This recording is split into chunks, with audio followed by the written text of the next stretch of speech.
President Obama is attempting to use fast-track trade authority to jam the Trans-Pacific Partnership through Congress and unilaterally guide its outcome. While the Constitution says that any treaties, agreements made with foreign nations, have to be ratified by 2/3 of the Senate, the President and virtually all the Republicans in Congress, along with a goodly number of loyal Democrats, want to go around that. The treaty that the President wants to propose in a way that circumvents the Constitution is a treaty that will bring about even more outsourcing. This is not the American way. Could it be considered ill-advised, misunderstood, or treasonous if one of our leaders tied up all of the following issues that affect us and decreed that management and decisions of the following will be taken out of our hands and given to the WTO for their supervision and approval? Some of these issues include intellectual property rights like patents and copyrights, government procurement like Buy American, which would be banned, investment and land use, service sector regulation, food and product safety, corporate competition, internet rights, environmental standards, and limits to government regulation of financial services. This would literally take control of our government and place it in the hands of foreign global leaders. But the giant transnational corporations and the billionaires who run them, they want free trade. They want the American workforce to be living on the edge of poverty. It makes it much easier for them to skim billions off the top and to politically disempower working class Americans. They make more money, and working people make less.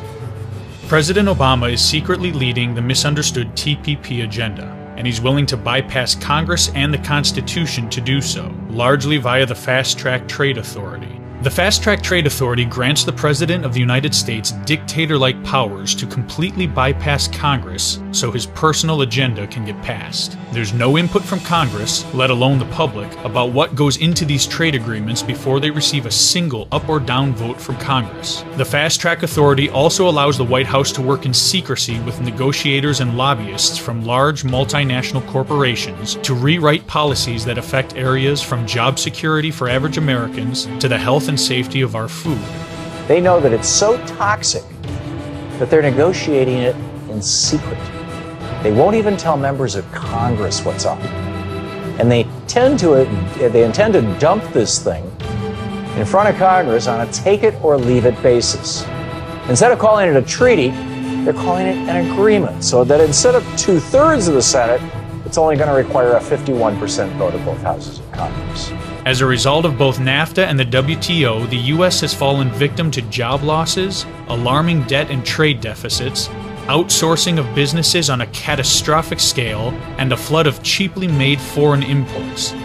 While average tariffs from the administration of George Washington through Jimmy Carter had been in the 30% range, Reagan began dropping them, and Clinton pushed them through the floor when he signed NAFTA and the GATT.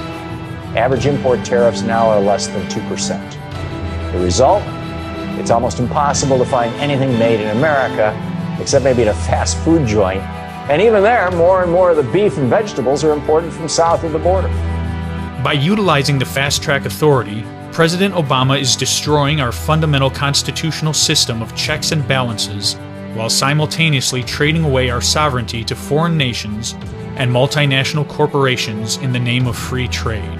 President Obama dumps the TPP on Congress and asks for a fast-track up or down vote with no amendments. There's going to be a lot of political pressure from corporations on the Republicans, from the Democratic Party on Democrats, to pass it. You may want to let your member of Congress know your thoughts on the issue in advance.